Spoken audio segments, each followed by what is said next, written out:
r/MaliciousCompliance. Friend stole my husband. Court barbecue recording exposed her lies. Hashtag chunk one. The phone buzzed against my hip for the third time in 10 minutes. I didn't need to look at it to know who it was. Jessica. Of course it was Jessica. I'd been staring at the same paragraph in my book for the last 20 minutes, the words blurring together into meaningless strings of letters.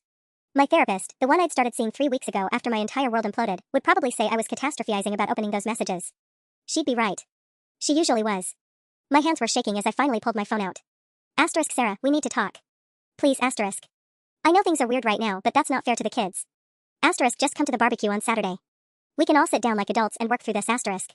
I stared at those 3 messages like they were written in a language I didn't understand. Work through this? As if my husband of 11 years hadn't been sneaking around with my best friend of 15 years. As if that was just some minor scheduling conflict we could resolve over potato salad and grilled chicken. The anger rose in my throat like bile. I threw the book aside and stood up, pacing the length of my small apartment, the one I'd moved into exactly 31 days ago. I knew the exact count because I'd been marking them off in my calendar like a prisoner. Each night alone, each morning waking up without my kids in the house, each evening I wasn't there to help with homework or tuck them in. The unfairness of it all was suffocating. 3 weeks ago, I'd found the messages. I'd been helping Mark, my husband, God, I still couldn't even think his name without feeling physically ill, find his charger, and his phone had lit up on the nightstand. A message from Jess. Not even coded. Just straight up, can't wait to feel you inside me again. The world had tilted. Then it had stopped tilting and just, inverted. Up became down. Everything I thought was solid turned out to be hollow. I'd confronted Mark that same night. He'd admitted to everything, the 6-month affair, the way Jessica had orchestrated situations to be alone with him, the lies Jessica had told about me to make him more receptive to her. He'd cried. He'd said it was a mistake. He'd said he didn't know what he'd been thinking. He'd asked if we could work it out. I'd asked him to leave. But that was when things got truly insidious. Within days, the narrative had shifted.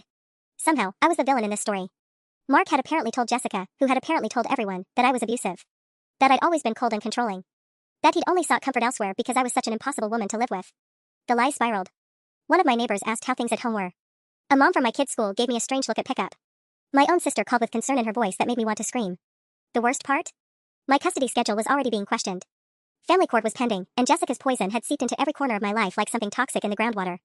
She hadn't just stolen my husband, she was methodically dismantling my reputation with surgical precision. When Mark moved in with her 2 weeks ago, I thought I might actually shatter into pieces. That was when I hired the divorce attorney, and that was when my attorney, a sharp, no-nonsense woman named Patricia, told me something that made my blood run cold. Jessica's testimony about you being abusive could seriously damage your custody case, Patricia had said, leaning back in her chair. We need documentation. We need evidence. We need her to slip up and admit she's lying, preferably on something we can use. Evidence. Proof. Concrete, undeniable proof that Jessica was a liar. And then, like some kind of cosmic joke, Jessica had texted me yesterday asking me to come to a barbecue at her house on Saturday. For the kids, she'd written. Asterisk so we can all move forward amicably. Show them that we're mature enough to co-parent together, asterisk. The audacity had been breathtaking. I'd almost deleted the message. Had almost blocked her entirely. But then something had shifted in me, not anger exactly, but something colder. Clearer. Something that looked a lot like determination.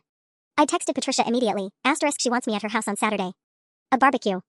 I think she wants to gaslight me in front of people, asterisk. Patricia's response had come within minutes, go. Go? I texted back. Asterisk yes. And bring your phone. Make sure it's recording. People like Jessica get sloppy around the people they've wronged. They get cocky. They like to brag about their victory, asterisk. That had been yesterday. Now it was Friday night, and I was staring at my phone's voice recorder app like it was a loaded gun. I'd practiced it in my apartment a dozen times. Slip the phone into my pocket, hit record as I'm walking up to her door. Keep my composure. Don't react to whatever she says. Let her talk. Let her brag. Let her incriminate herself. The thought made me feel strange, equal parts sick and righteously determined. I'd never been a dishonest person. I'd never recorded anyone without their knowledge. That wasn't who I was. But then again, I'd never been betrayed like this either. I'd never had my entire life systematically dismantled by someone I'd loved. Someone I trusted with my deepest secrets. Jessica knew about the time I'd struggled with postpartum depression after my second child. She knew about my insecurities regarding my body after having kids. She knew how much I loved Mark, how I'd sacrificed for our family, how I'd always put everyone else's needs first. She'd known all of that, and she'd used it as a weapon. My phone buzzed again. Asterisk Sarah, please. Let's be friends again. We can figure this out, asterisk. I didn't respond. I just unlocked my phone and stared at my calendar, looking at Saturday's date circled in red. 24 hours. In 24 hours, I would walk into that backyard and I would smile and I would let Jessica think she was winning. And while she bragged to her friends about how easy it had been to steal my husband, how simple it was to convince everyone I was the monster, I would have the truth on tape. And finally, I would have a weapon of my own. Hashtag chump 2. Saturday morning came too fast and too slow all at once. I barely slept. I'd lain in bed at 3 a.m., staring at the ceiling of my apartment, running through scenarios in my head like a courtroom drama. What if Jessica didn't say anything incriminating? What if she was careful with her words? What if she figured out I was recording and it all blew up in my face? Patricia had assured me that people like Jessica always slipped up. She's not thinking about legal liability, my attorney had said. She's thinking about victory. About rubbing it in your face. That's when they're most vulnerable. But Patricia wasn't the one about to walk into a lion's den with a phone in her pocket. I showered and stared at my reflection for longer than necessary. I looked tired. There were dark circles under my eyes that no amount of concealer could fully hide, and my skin had taken on a grayish pallor that spoke to 3 weeks of barely eating and barely sleeping. I looked like someone whose life had fallen apart. Which, I suppose, was accurate. I dressed carefully. Nothing too nice, that would look like I was trying too hard to impress. Nothing too casual, that might look like I didn't care. I settled on jeans and a blue blouse I'd owned for years, something neutral and forgettable. I wanted to blend into the background. I wanted everyone's attention on Jessica, not on me. My phone sat on the bathroom counter. I'd already charged it fully. Already tested the voice recorder 3 times to make sure the audio quality was clear. I'd even practiced holding it in different positions in my pocket to find the angle that would best capture conversation without rustling fabric. I felt like a spy. I felt like a criminal. The irony wasn't lost on me. By 1 p.m., I was pulling up to Jessica's house. It was a beautiful place, a renovated Victorian with a sprawling backyard that overlooked a small pond. The kind of house I'd always admired when we'd drive past it together, back when Jessica and I were still friends. Back when I would have trusted her with my life. Back when she wasn't sleeping with my husband. My hands gripped the steering wheel for a full minute before I could make myself get out of the car. A few neighbors were already in the backyard. I could see them through the gate, people I recognized from the neighborhood, people who'd probably heard Jessica's lies about me. How many of them believed I was abusive? How many of them thought I was the villain in this story? I pulled out my phone and opened the voice recorder app. My finger hovered over the red circle. This was the point of no return. Once I hit that button, I was crossing a line I couldn't uncross. I thought about my kids. About Emma, who'd asked me last week why she couldn't come to my apartment for her full custody time. About Michael, who'd gotten quiet and withdrawn since everything had happened, who'd stopped asking about his dad. I thought about Jessica's voice on the phone, all false concern and manipulation. Asterisk for the kids. We can move forward amicably, asterisk. I hit record. The red circle pulsed on my screen, and I slipped the phone into my front jeans pocket, angling it so the microphone faced outward. The backyard was alive with the smell of grilled meat and charcoal. String lights were hung between the trees, and there was a long table laden with salads and sides. Jessica stood near the grill wearing a white linen sundress, her blonde hair down and styled in loose waves. She looked radiant. Happy. It made my stomach turn. She spotted me immediately, and her face lit up with an expression that was probably meant to look warm but came across as theatrical. She handed her drink to her husband, Robert, who was currently willfully ignoring the fact that his wife had been having an affair with mine, and rushed toward me with her arms open. I let her hug me. I even patted her back, though every muscle in my body was rigid with revulsion. Sarah, she said, pulling back. Oh my God, I'm so glad you came. I was worried you wouldn't. I almost didn't, I said, keeping my voice even. But you said we needed to talk. We do. We absolutely do. She linked her arm through mine and started steering me deeper into the backyard.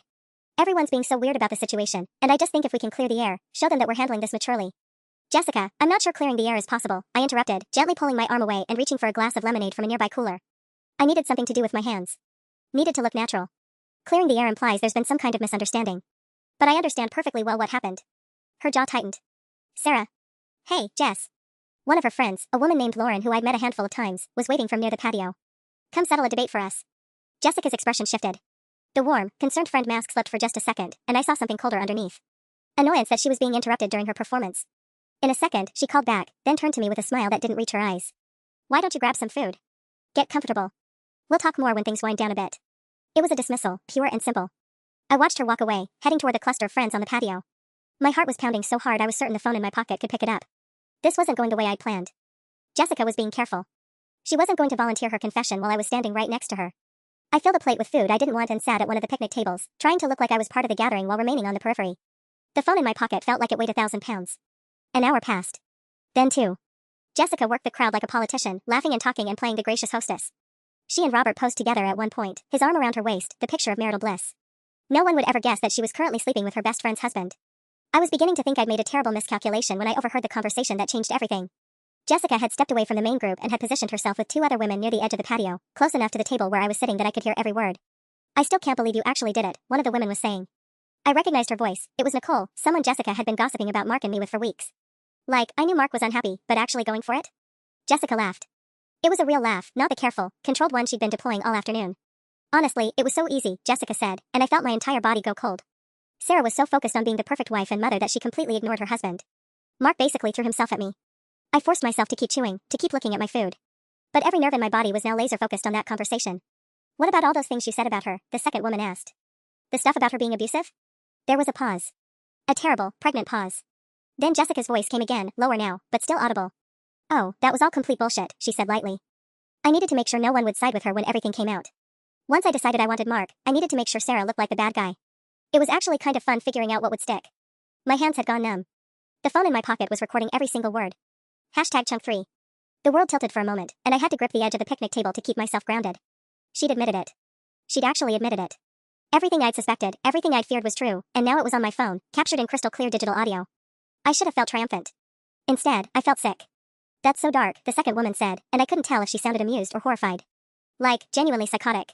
What if Sarah had actually hurt herself or something? She's too practical for that, Jessica said dismissively. Besides, that wasn't my problem. My problem was Mark, and my problem is solved. I forced another bite of potato salad into my mouth, though it tasted like ash. My hands were shaking, and I pressed them flat against the table, hoping no one was looking at me. Hoping no one could see the way my face was burning, the way my vision had gone a little fuzzy at the edges. You're not worried she'll find out? Nicole asked. That she'll hear what you did? Jessica made a sound that was half laugh, half snort. Sarah? She's too caught up in her own mess to figure anything out. And besides, who's going to tell her? Everyone's already made up their minds about what happened. I told them the narrative, and it's sticking. The confidence in her voice was staggering. The casual cruelty of it. She genuinely believed she'd gotten away with this. That her lies were so embedded in everyone's minds that the truth wouldn't matter even if I tried to tell it. I needed her to say more. Needed the recording to be absolutely airtight, something no lawyer could poke holes in. I took a sip of my lemonade and then, before I could overthink it, I stood up and walked toward the cooler near where Jessica was standing. I moved slowly, pretending to survey the drink options while staying well within earshot. I mean, the abuse thing was brilliant, the second woman was saying. How did you even come up with that? I didn't have to come up with much, Jessica said. I just took things that were true, like, Mark did feel neglected, Sarah was obsessed with the kids, and I twisted them. Made it sound like she was weaponizing motherhood against him, like her focus on the kids was actually some form of control. Once you plant that seed in people's minds, they fill in the blanks themselves. They remember normal arguments as fights. They interpret regular parenting decisions as emotional abuse. I grabbed a water bottle, my jaw clenched so tightly I was afraid my teeth might crack. And Mark just went along with it? Nicole asked. There was a pause. I could picture Jessica's expression, that little smug smile she probably had right now. Mark's weak, she said simply. He wanted permission to feel like a victim, and I gave it to him. He wanted someone to tell him that wanting to leave wasn't his fault, it was Sarah's abuse. And I was happy to be that person. The bottle in my hand was slippery with condensation. I opened it and took a long drink, trying to control my breathing. The phone in my pocket continued recording, capturing every word of Jessica's confession. This was good. This was exactly what I needed. So why did I feel like I was going to throw up?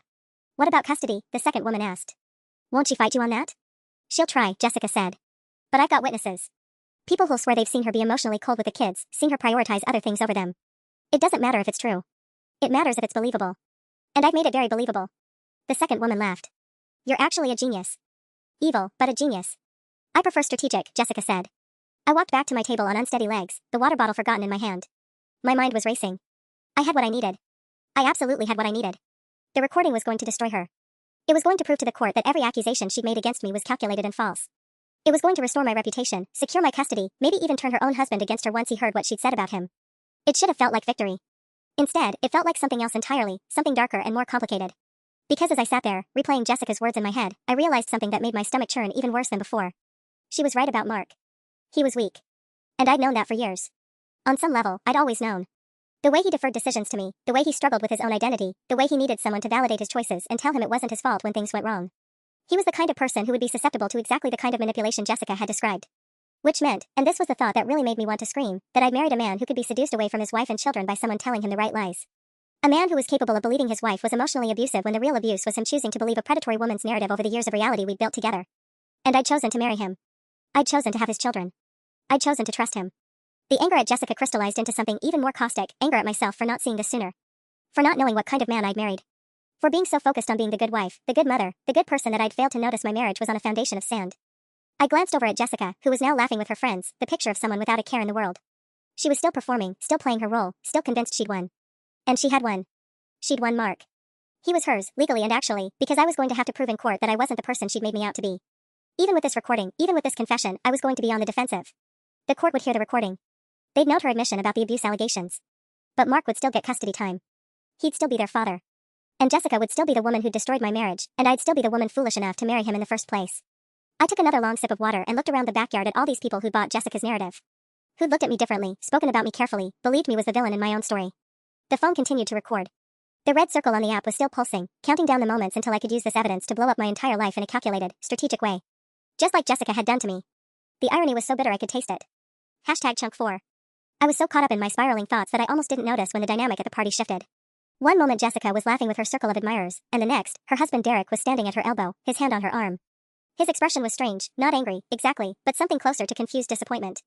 Hey, can we talk? He asked Jessica, and there was something in his voice that made my chest tighten. Jessica's smile faltered for just a second. Now? I'm in the middle of. Now, Derek said firmly. They moved toward the house, disappearing through the patio door. I watched them go, my heart pounding. Had he heard something? Could someone have mentioned what Jessica had been saying? The recording was still running in my pocket, still documenting every moment of this increasingly surreal afternoon. I should have turned it off. I should have stopped right then and there with what I had. But I didn't. Instead, I found myself standing up, ostensibly to help clear some dishes from the table, positioning myself closer to the open kitchen window where I could hear muffled voices from inside. Can't believe you talk like that, Derek was saying, his voice tight with something I couldn't quite identify. Anger? Hurt?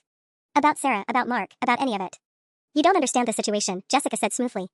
I could picture her now, the way she'd tilt her head, put her hand on his chest, use that voice that somehow made people believe whatever came next. I was just venting to Nicole and I ran into Nicole in the kitchen, Derek interrupted. She seemed upset. She said you'd been bragging about lying to people. About making accusations you knew weren't true. The world seemed to hold its breath. Nicole's being dramatic, Jessica said, but there was an edge to her voice now. The confident predator was gone. In her place was something smaller, more desperate. She's always been overly sensitive about these kinds of things. Is it true? Derek asked. Did you lie about Sarah being abusive? I should have felt triumphant. This was it, Derek finally seeing through her. Derek finally understanding who he'd married. But all I felt was a strange, hollow dread. Sarah had issues in the marriage, Jessica said carefully. Things that were real, that needed to be addressed. I just helped Mark see them more clearly.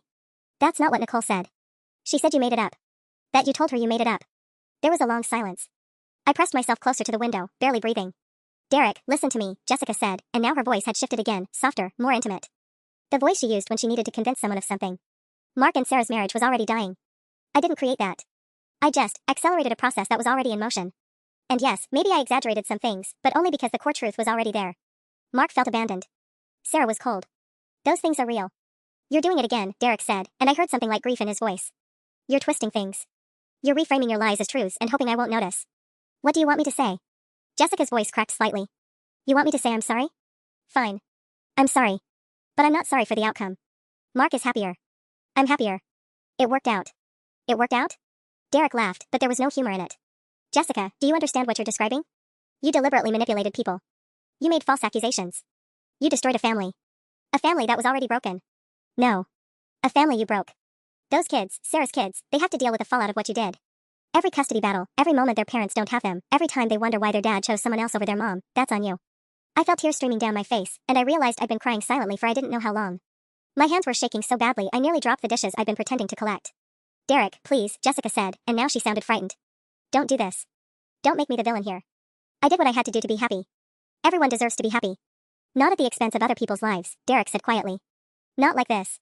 I heard footsteps, and I scrambled back to the table, sitting down just as Derek emerged from the house alone. He looked like he'd aged 10 years in the past 10 minutes. He caught my eye across the yard for just a moment, I couldn't read his expression, and then he walked toward the garage. I heard his car start a few moments later. He left without saying goodbye to anyone. The party had gone quiet. Everyone had witnessed Derek's departure, had noticed the sudden tension, and was now engaged in that particular form of social observation where everyone pretends nothing significant just happened while obviously aware that something significant had, in fact, just happened. Jessica emerged from the house a few minutes later, her hair slightly disheveled, her makeup smudged under her eyes. She tried to resume her role as hostess, but something fundamental had broken.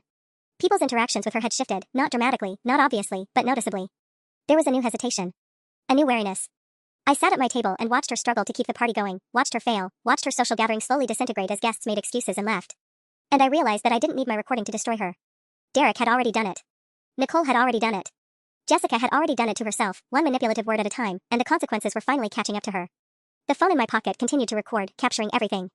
But now I wasn't sure what I was recording for anymore. The evidence? The evidence was standing right in front of me in the form of Derek's absence, in the form of concerned looks exchanged between party guests, in the form of Jessica's crumbling composure. The recording had served its purpose. It had validated everything I'd suspected. But using it felt like something different now. It felt like stepping into the same darkness that Jessica inhabited. It felt like choosing to be strategic instead of honest, calculated instead of truthful. I wasn't sure anymore which was worse. #chunk 5. The party ended around 6 o'clock, which felt both like 5 minutes and 5 hours had passed. I helped Jessica clean up, not out of loyalty or friendship, but because leaving abruptly would raise questions I wasn't prepared to answer. She moved through the motions mechanically, barely speaking, her earlier vivacity completely extinguished. I'd never seen her like this. Even during our worst fights in high school, she'd had this resilient confidence that somehow made her come out on top. Now she looked hollow. Derek will come around, she said quietly as we loaded the dishwasher. It was the first thing she'd said to me in 20 minutes. I didn't respond. I wasn't sure what the right thing to say was anymore. The version of me that arrived at this party with righteous fury and a secret recording felt like a different person entirely. When I finally left, I drove straight to my lawyer's office. It wasn't an appointment, I just showed up, knowing that Marcus stayed late on Fridays. His assistant, tired and ready to leave, almost turned me away, but something in my face must have convinced her to let me through. Sarah, Marcus said, looking up from his desk with concern. What's happened? Are the kids okay? Everything's fine, I said quickly. I need to talk to you about something. Before I do anything with it. I told him about the recording. I played it for him, watching his expression shift from interest to concern to something that looked like resignation. He listened to the whole thing, then he sat back in his chair and rubbed his eyes. This is good evidence, he said finally. This is very good evidence. Jessica's own words undermine her credibility completely. If we use this in the custody hearing, it will substantially strengthen your position. But I heard the unspoken qualifier hanging in the air. But, he continued carefully, there are complications. First, depending on your state's recording consent laws, this could potentially be inadmissible. I'd need to look into the specifics, but Illinois is a two-party consent state. You may have broken the law by recording her without her knowledge. My stomach dropped. So we can't use it? We might not be able to use it as direct evidence in court, he said. However, it could still be valuable in other ways. It corroborates your narrative. It gives us context for your defense. It might help us identify other witnesses, like this Nicole person, who could testify to what Jessica told them about fabricating claims. So the recording itself might be useless. Not useless, Marcus said. Just strategically limited. But here's what actually concerns me more. He leaned forward. Derek leaving the party, has he contacted Mark since then? Has Mark mentioned anything to you? I shook my head. Mark and I barely communicate except through lawyers right now. Why? Because Derek now has information that could be relevant to your case. He heard Jessica admit to lying. He's angry with her. If Derek decides to contact Mark or, more importantly, if he ends up in court as a witness, his testimony could be more powerful than any recording. That's good, isn't it? I asked. Maybe, Marcus said. But it also means Jessica knows the jig is up. She knows Derek heard something. She knows Nicole is turning against her. She's going to start making strategic moves. She might convince Mark to fight harder for custody. She might claim that you've been spreading lies about her, turning her own husband against her. She might try to control the narrative before Nicole or Derek talk to anyone else. How long do we have? I don't know, Marcus admitted. But I'd recommend we accelerate our timeline. We should file our custody petition immediately. We should also start reaching out to potential witnesses, Nicole, maybe Derek, anyone else who might corroborate your version of events. And we need to do it quickly, before Jessica's team gets ahead of it. I felt like I was falling into a hole that kept getting deeper. A week ago, I had concrete evidence. Now I had a complicated legal situation and an accelerating timeline and the knowledge that I'd potentially broken the law to get that evidence. What about Mark? I asked. What happens when he finds out Derek left the party because he overheard Jessica admitting to lying? Marcus's expression darkened. That's unpredictable. He might have a moment of clarity. He might realize what he's actually married to. Or he might double down, blame you for poisoning people against Jessica, and fight twice as hard in court. People don't always react rationally when their entire worldview is challenged. So I might have made things worse. I didn't say that, Marcus said carefully. But I am saying that the situation is now in motion in ways you can't control. That's the thing about truth, it's messy. It doesn't come out the way you plan. It comes out sideways and backwards and with consequences you didn't anticipate. I drove home in a daze. My phone buzzed 3 times during the drive, texts I didn't check because I was terrified of what they might say. By the time I pulled into my driveway, my hands were shaking so badly I could barely hold my phone to read the messages. The first was from my mother. Jessica called me. Said Derek left suddenly and she's worried about her marriage. Asked if you know anything. I told her to call me back but something feels off. The second was from my sister. Mom says Jessica's marriage might be imploding. Is this the evidence you were talking about? What happened? The third was from an unknown number. Mrs. Hayes, this is Derek. I got your contact info from the mutual friend list. I think we need to talk. What Jessica told you about, I need to know how much you know. Can we meet? I sat in my parked car for a long time, just staring at that last message. Derek reaching out. Derek wanting to talk. Derek ready to corroborate everything I'd been saying. This should have felt like a victory. This should have felt like vindication. Instead, it felt like a moment right before an avalanche, that eerie calm before everything comes crashing down, destroying not just the things you wanted destroyed, but everything else in its path too. #chunk6. I didn't respond to Derek's message that night. I couldn't. My hands were still shaking, and I knew that anything I said in that state would be strategically stupid. Instead, I sat in my car until the sun fully set, watching the house lights come on one by one, the kitchen, the living room, my bedroom upstairs, and thought about what Marcus had said about truth being messy. By the time I went inside, I convinced myself that waiting until morning was the right call. Strategic. Careful. The kind of move that Jessica would make, actually, which should have bothered me more than it did. The kids were already asleep. The babysitter, a college student from down the street, was packing up her things in the living room. I paid her, thanked her, and locked the door behind her, grateful for the silence that followed. I needed quiet to think. I needed to figure out what came next before I made another move that could spiral in unpredictable directions. I made tea I didn't drink and sat at the kitchen table with my laptop, opening a new email draft to Derek. I typed and deleted the same opening 3 times. I appreciate you reaching out, too formal. Thank God you heard what she said, too desperate. We need to be careful about how we handle this, too calculated. In the end, I simply wrote, *, can we meet tomorrow afternoon? There's a coffee shop on Riverside, away from our usual places. 2 p.m, *. I hit send before I could overthink it further. The response came within 30 seconds. Yes. I'll be there, *. I should have felt relief. Instead, I felt a creeping sense of dread that I couldn't quite name. This was what I wanted, wasn't it? A witness. Someone who could corroborate my story under oath. Someone whose credibility as Jessica's own husband would be nearly impossible to attack. Derek showing up at that party and overhearing Jessica's confession was the best-case scenario I hadn't even dared to hope for. So why did it feel like I was about to open a door I couldn't close? My phone buzzed again at 11:47 p.m. A text from my mother, asterisk call me. It's important, asterisk. I almost didn't. It was late, and I was emotionally raw, and I knew from the tone of the message that whatever she had to say wasn't going to be simple. But that was cowardly, and I'd already spent this evening recognizing all the ways I was becoming someone I didn't particularly like. So I called. Sarah, my mother said without preamble, Jessica called me again. An hour ago. She was crying. She said something happened at the party that she wanted to explain, and she specifically asked me not to tell you she'd called. My stomach clenched. What did she say? She said Derek overheard a private conversation and misunderstood. She said you'd been trying to turn people against her, and that Derek was confused about what he heard. Sarah, she sounded genuinely upset. Is it possible that? Mom, no, I said quietly. No. Whatever she told you was a lie. I need you to listen to me. I spent the next 20 minutes recounting everything, the affair, the manipulation, the lies about abuse, the secret recording. My mother listened in silence, and I couldn't read her tone well enough over the phone to know if she believed me or if I was losing her. Did you record her without permission? She asked finally. Yes. Is that legal? Apparently not in Illinois. My lawyer said it might be inadmissible. Then why did you do it? Because I needed proof, I said, and I heard the desperate edge in my own voice. Because nobody was believing me. Because my own husband chose her over our marriage, and everyone was treating me like I was the crazy one. My mother sighed, and it was the kind of sigh that contained disappointment and exhaustion and love all mixed together. Sarah, sweetie, I believe you. But I'm also hearing someone I don't recognize. The Sarah I know doesn't secretly record people. The Sarah I know finds another way. Maybe the Sarah you know doesn't live in a world where her best friend steals her husband, I said bitterly. Maybe, she acknowledged. But stealing him back by becoming someone unethical isn't winning. It's just different losing. After we hung up, I sat in the dark kitchen and let that statement settle over me like cold water. The coffee shop meeting with Derek happened exactly as scheduled the next afternoon. He was already there when I arrived, sitting in a corner booth with 2 cups of coffee in front of him. He looked worse than he had at the party, unshaven, exhausted, like a man who hadn't slept in days. Thank you for meeting me, he said as I slid into the seat across from him. Of course. Derek, I need to tell you something before we talk about anything else. Okay, he said cautiously. I recorded Jessica at the party. Without her permission. I recorded her admitting to the affair and the lies about Mark hurting me. My lawyer says it might not be admissible in court because of Illinois consent laws, but Derek, I want you to know that up front. I want you to know that I recorded her, and that I'm planning to use that information in my custody case, and that if you talk to me about what you heard, you might end up being connected to that somehow. Derek was quiet for a long moment. Then he said, you recorded her. Yes. To use in court. To protect myself and my children, I corrected gently. But also, yes, to use in court if I can. Did you get her permission to record her? No. She didn't know. He nodded slowly, and something shifted in his expression. Not anger, exactly, but something harder. Disappointment, maybe. So you broke the law to fight her breaking the law. I needed evidence. And now you have me, he said flatly. Another person willing to testify. Another witness. That's even better than a recording, right? More credible. Harder to fight. Derek. Jessica told me you'd be strategic about this, he said, and his voice was hollow. She said that underneath everything, you were just as willing to play dirty as she was. That you were just better at hiding it. He picked up his coffee cup. I didn't believe her. I thought I was getting the true version of events from someone who'd actually been wronged. You are, I said. Everything I'm telling you is true. Jessica did have an affair.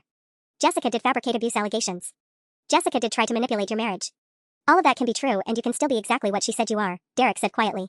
A person willing to do unethical things to win. He stood up to leave. Wait, I said, reaching across the table. Please. Derek, I'm trying to protect my children. I'm trying to keep custody of them. Yes, I recorded her. Yes, I'm building a case. But that doesn't make anything I've said untrue. I know, he said. And that was somehow worse than if he'd called me a liar. That's exactly what makes it complicated. He left the coffee shop, and I sat there alone with 2 untouched cups of cooling coffee, realizing that winning and losing had become indistinguishable from one another. #Chunk7. I didn't go home immediately after Derek left. Instead, I drove to a park I hadn't visited in years, the one where Marcus and I used to take the kids on Sunday mornings before everything fell apart. I sat on a bench near the playground, watching other families move through their ordinary afternoon routines, and tried to untangle the knot in my chest. Derek's words kept circling back, a person willing to do unethical things to win. Was that what I'd become? When had the line between protection and manipulation blurred so thoroughly that I couldn't see it anymore? My phone buzzed with a text from my lawyer, Patricia, *need to talk. Call me ASAP, *. I waited until I was sitting in my parked car before I called her back. Sarah, we have a problem, Patricia said without greeting. Derek Mitchell contacted me. My heart stopped. What? When? 30 minutes ago. He left a voicemail saying he wanted to discuss what he'd heard at the party, but that he had some concerns about the approach you were taking in this case. I hadn't called him back yet because I wanted to talk to you first. He left to meet with me, I said numbly. We just finished talking. And he was conflicted. He said Jessica told him I was playing dirty, and after finding out about the recording, he kind of agreed with her. Patricia was quiet for a moment. Did you tell him you recorded Jessica? Yes. I thought it was important that he knew up front. I thought it was the ethical thing to do. Sarah. Her voice carried the weight of exhaustion. That was not the ethical thing to do. That was a tactical mistake. What do you mean? I mean that Derek is Jessica's husband, which makes him a complicated witness anyway. Jessica could argue he has motivation to help you hurt her. But more importantly, now he knows you're operating in a gray area legally, and he's clearly someone with a conscience. He's going to think about that recording and question whether anything you do is above board. So I should have lied to him? The question came out angrier than I intended. You should have consulted me before making promises of transparency that undermined your own case. Derek doesn't need to know your strategy. He needs to know the facts about what Jessica did. Let me handle the legal architecture. I gripped the steering wheel. My mother said something similar. That I'm becoming someone I don't recognize. Your mother's not wrong, Patricia said, and she wasn't unkind about it. But Sarah, I want you to understand something. What you're doing, fighting for your custody rights, protecting yourself from false allegations, that's not unethical. It's necessary. The methods might be gray, but the goal is legitimate. Jessica played dirty first. She's the one who created this environment where you felt you had to record her. Don't let her flip the narrative by making you feel guilty about defending yourself. After we hung up, I sat in the car with that statement settling over me like my mother's had the night before. Both women were right. Both were wrong. The truth was messier than either framework could contain. I drove home to find Marcus's car in my driveway. He was sitting on the front porch steps, and when he saw me, he stood up like a man who'd been waiting for permission to move. We hadn't been alone together since the day he'd moved out 3 weeks ago. Sarah, I need to talk to you, he said. Okay, I said carefully, pulling the keys from my ignition. Come inside. The house felt different with him in it, smaller somehow, and charged with a history that had become too complicated to navigate. I made coffee neither of us would drink and sat across from him at the kitchen table, the same table where I drafted that email to Derek the night before. I saw Jessica, Marcus said without preamble. This afternoon. She came to my apartment. She was upset about something that happened at Derek's party. Of course she had. Jessica didn't lose momentum, she pivoted and attacked from new angles. What did she say? I asked. She said that you recorded her without permission. She said you're building some kind of case against her and that you're planning to use whatever she said in court. Marcus ran his hand through his hair, a gesture of stress I'd seen 1,000 times. She said you broke the law to do it. I did record her, I said. I did break the law. And yes, I'm using it in my case. Marcus flinched. Just like that? No explanation? No context? What context do you need, Marcus? You had an affair with my best friend. You chose her over our marriage. She lied about me to the judge. I'm trying to protect myself and our children. I recorded evidence of her lies. By breaking the law, he said quietly. Yes. He stood up and walked to the window, looking out at the yard where our kids played in warmer months. I don't recognize you right now. You're like a different person. I'm surviving, I said. I'm doing what I have to do. Are you? He turned back to face me. Or are you becoming like her? Because that's what I'm afraid of. I'm afraid that in trying to prove Jessica's a bad person, you're going to turn into a bad person too. So everyone keeps telling me, I said bitterly.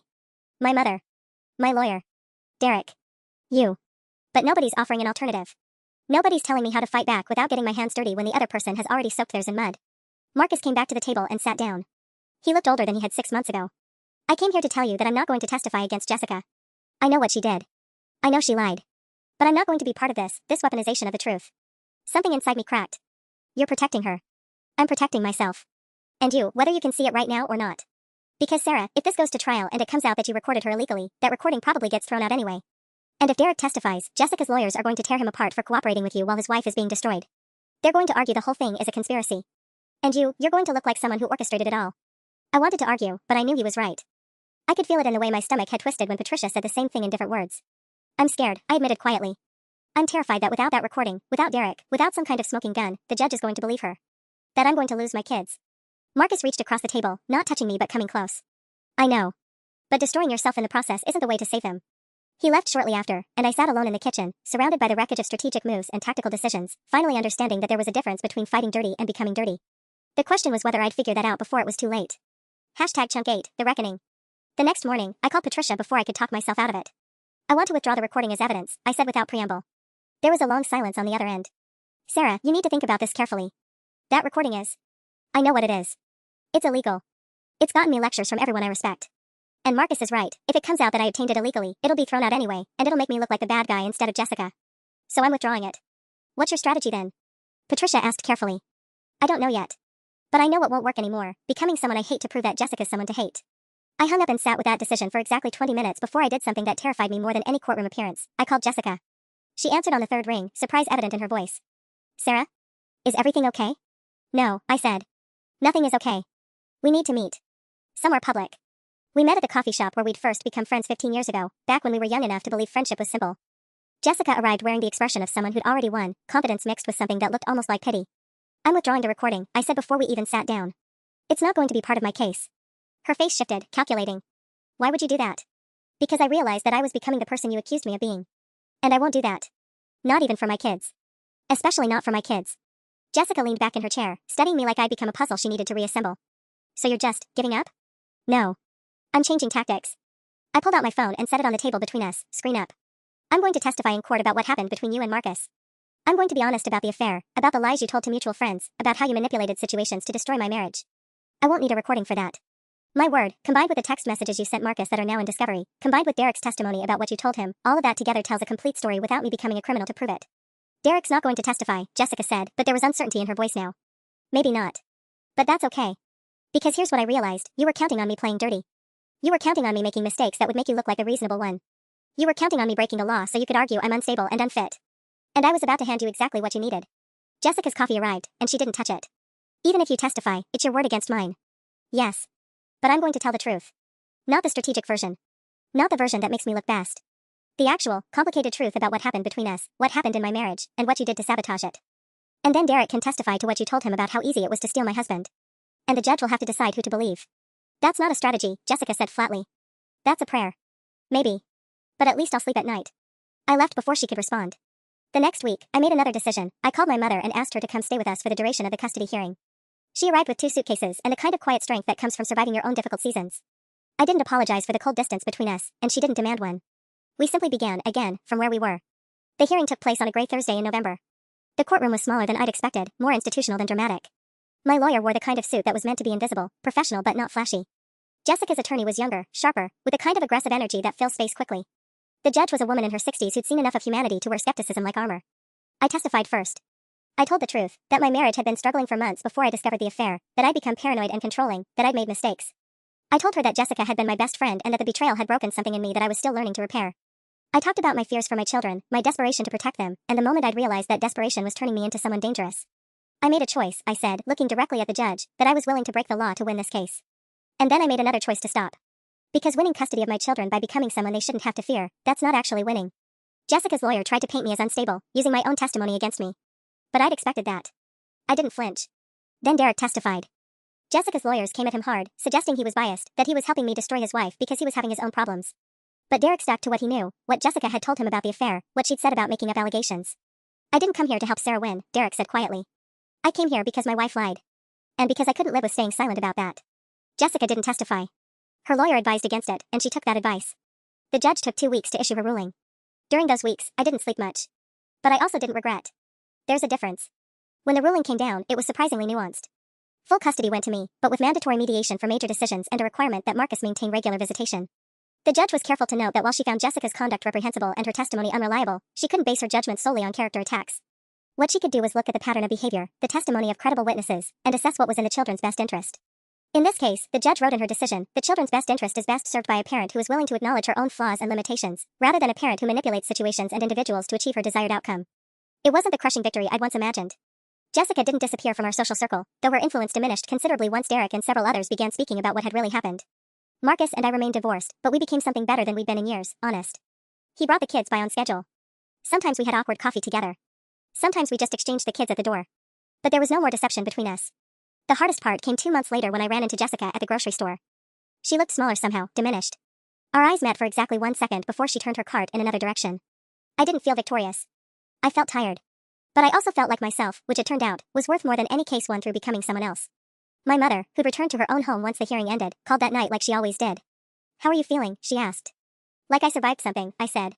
Like I learned that sometimes the only way to win is to know when to stop fighting the way you started. That's wisdom, my mother said. That's hard-won wisdom, and I'm proud of you for getting there. For the first time in months, I believed her.